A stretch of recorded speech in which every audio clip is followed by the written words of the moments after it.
cela fait plusieurs années que le vendeur de l'ancien marché P2 avait été déplacé de cet endroit pour laisser place à une tribune moderne qui devrait être construite sur ces lieux. À la grande surprise de tout le monde, c'est un autre bâtiment qui est construit, saisi du dossier. L'honorable Michel Ilunga Kovaas n'est pas passé par le dos de la cuillère pour hausser sa voix.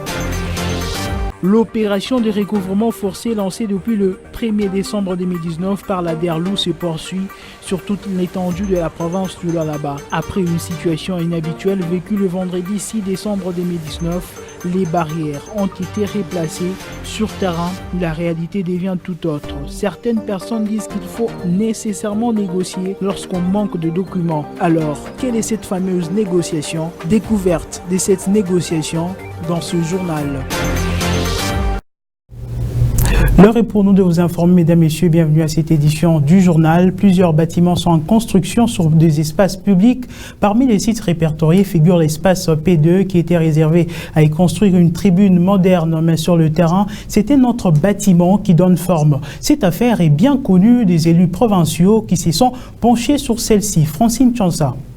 Sur cet endroit, jadis destiné à y construire une tribune, c'est un autre bâtiment qui en sort de terre. Selon la forme qu'on peut donner à cette bâtisse, c'est une station d'essence. Dans un accord signé entre la GECAMIN et le gouvernement provincial, cet espace avait été attribué à l'État congolais à l'issue des ventes pour construire une tribune qui pourra accueillir les grandes manifestations de la ville pour remplacer ainsi la tribune démolie en ville commerciale. Les curieux se demandent, cet espace appartient à un privé, à l'État ou à la GECAMIN? L'honorable Michel Ilunga a au cours d'une plénière soulevé cette problématique de spoliation de terrain de l'État dans une motion d'information.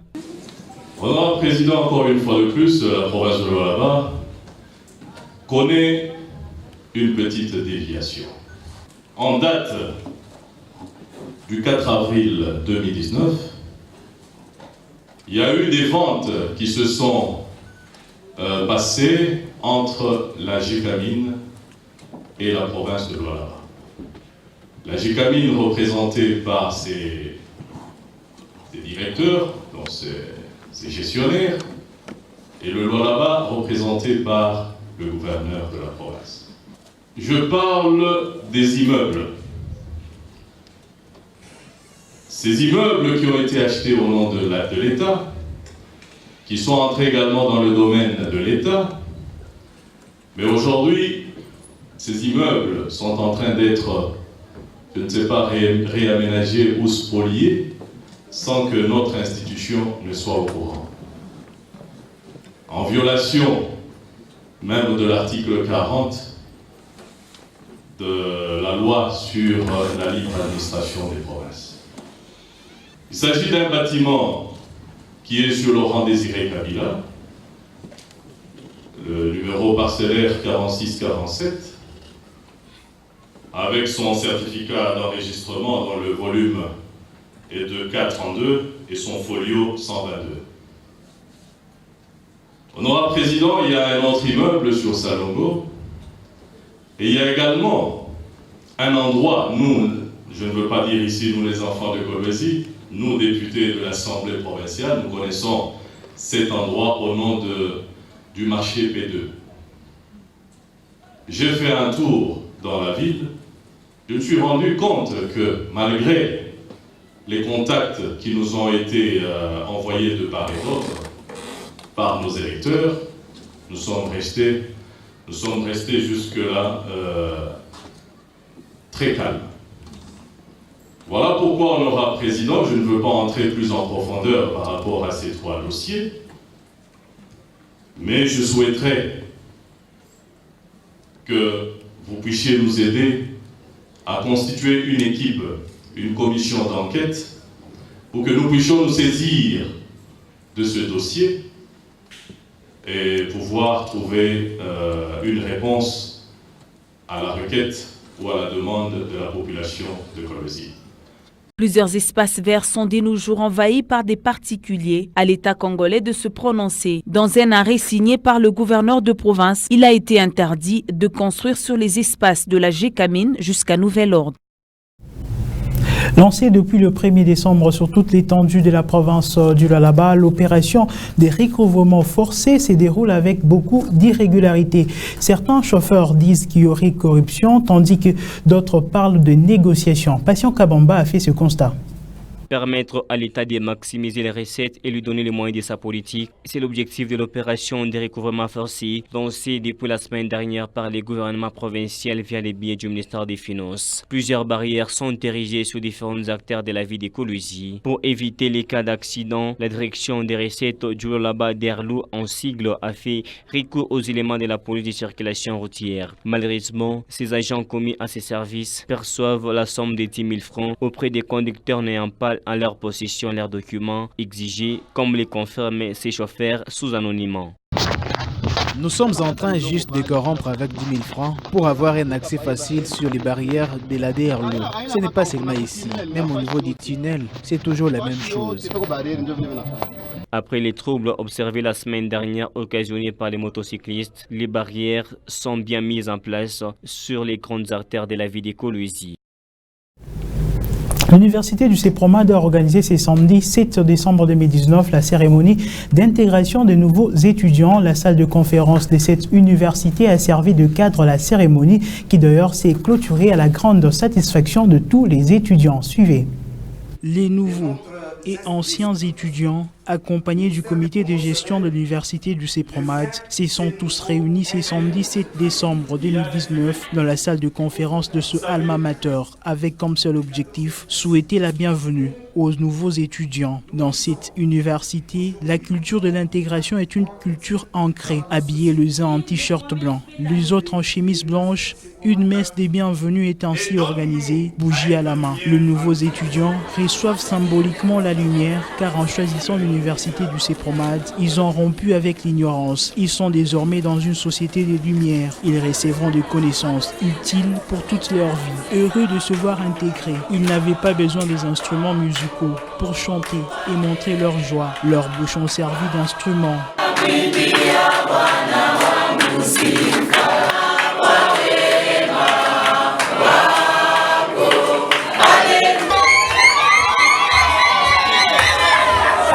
Pour les anciens, c'est un accueil chaleureux, leur réservé. Les portes sont grandement ouvertes.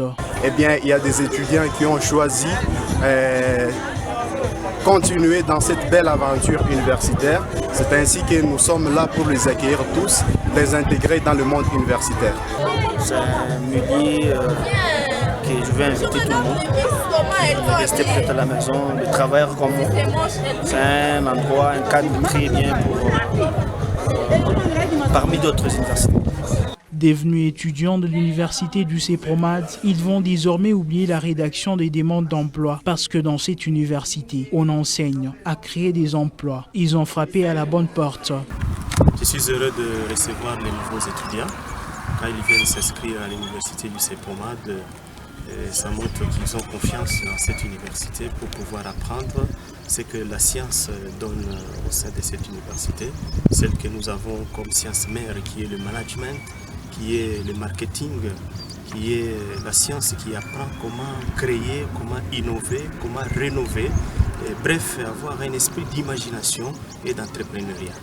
L'université du CEPROMAD est agréée par décret présidentiel numéro 06/0106. Elle organise à son sein de formation de premier et deuxième cycle, sans oublier qu'elle a reçu l'instruction académique numéro 021 provenant du ministère de l'Enseignement supérieur et universitaire sur l'organisation du troisième cycle à Kolwezi et dans toute la République démocratique du Congo. À tous, bienvenue à l'université du CEPROMAD.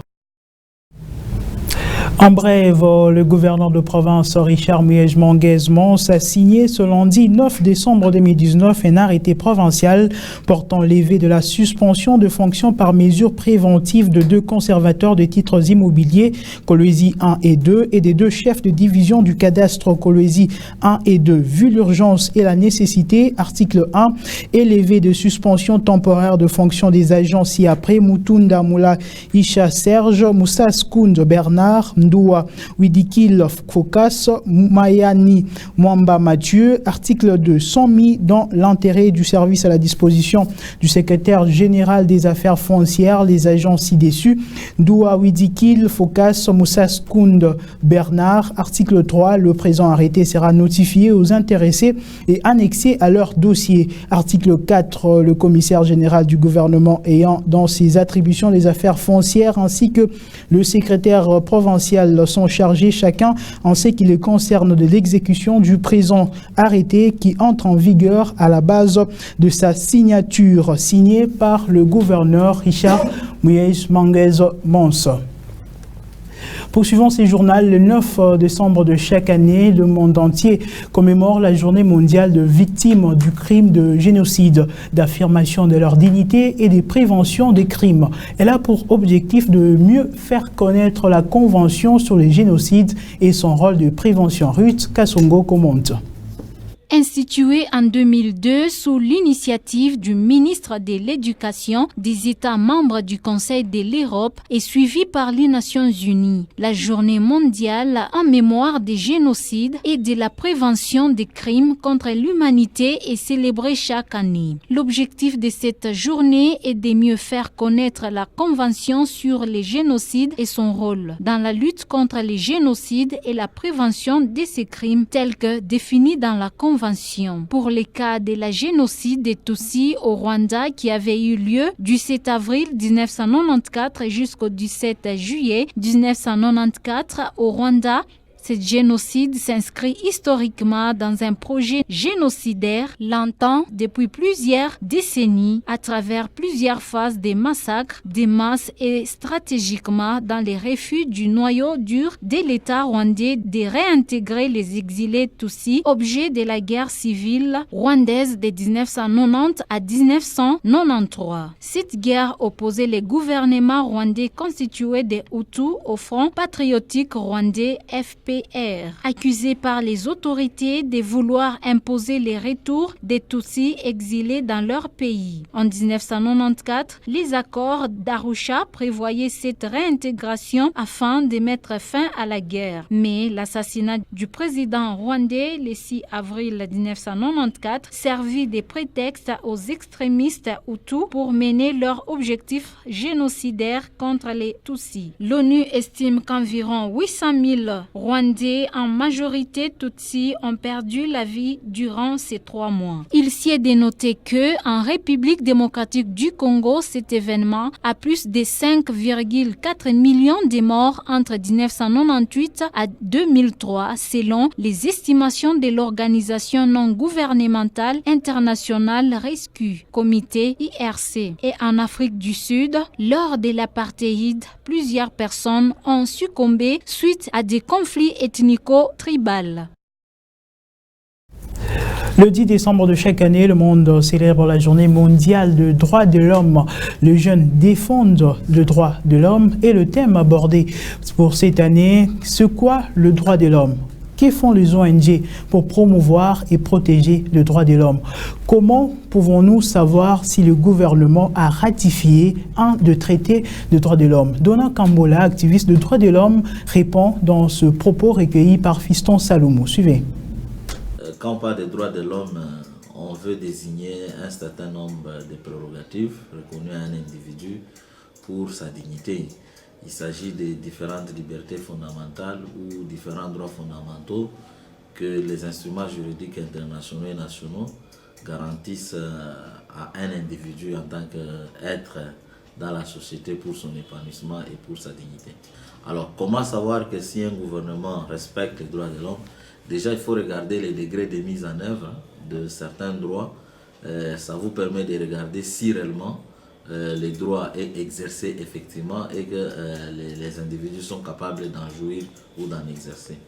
Et évidemment, il y a plusieurs indicateurs qui vous aident à réaliser si l'État, pas seulement l'État, mais aussi les entreprises, parce que les entreprises ont aussi des responsabilités, tiennent compte du respect, de la promotion de la dignité humaine dans l'exercice de leurs activités. Le rôle, c'est celui d'assurer la promotion et d'assurer la défense. La défense passe par effectivement les dénonciations ou les reportings des cas de violation des droits de l'homme. Voilà, d'une façon ramassée, c'est que le rôle des activistes des droits de l'homme. Donc il faut déjà se refuser de croire que ce sont les ONG qui assurent la défense des droits de l'homme. Les devoirs de défendre et de promouvoir incombent premièrement à l'État congolais. C'est à l'État congolais de respecter, de faire respecter les droits de l'homme. Les ONG que nous sommes, notre rôle effectivement, c'est d'assurer la promotion, c'est de sensibiliser, c'est dénoncer tous les cas de risques ou de violations éventuelles des cas de droits de l'homme. Donc c'est normal que là où les politiciens tiennent un discours démagogique pour plaire à la population, que l'activiste des droits de l'homme ait un autre discours. Parce que quand par exemple il y a un vol de câbles, c'est un événement assez scandaleux dans la société, ça crée tellement de frustration de la société qu'un politicien, pour agir, lui va prendre des décisions qui vont dans le sens de plaire à la population. Mais souvent ces décisions sont des décisions qu'on prend comme ça verbalement, alors qu'en pratique, il faut tout un procès, et qui dit procès suppose le respect de certains principes légaux. Le football club féminin et jeunesse sportive de Kolwezi JSK a tenu son assemblée générale ordinaire le dimanche 8 décembre 2019. C'était en présence de quelques joueuses de l'équipe et de la déléguée de l'entente. JSK a évalué sur tout le plan sa saison écoulée et s'est fixé de nouveaux objectifs. Ben Moulanza.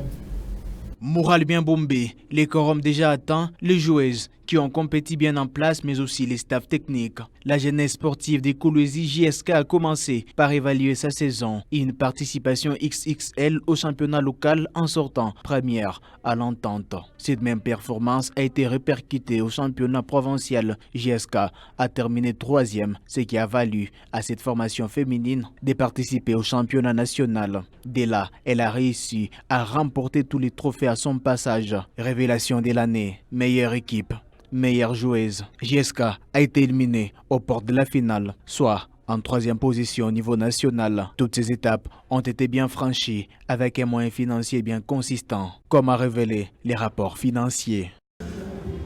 Primes et salaires, frais de fonctionnement plus divers, ça coûtera 9 614 $. Les coachs de la jeunesse sportive des Kolwezi a dressé les perspectives d'avenir après son rapport technique.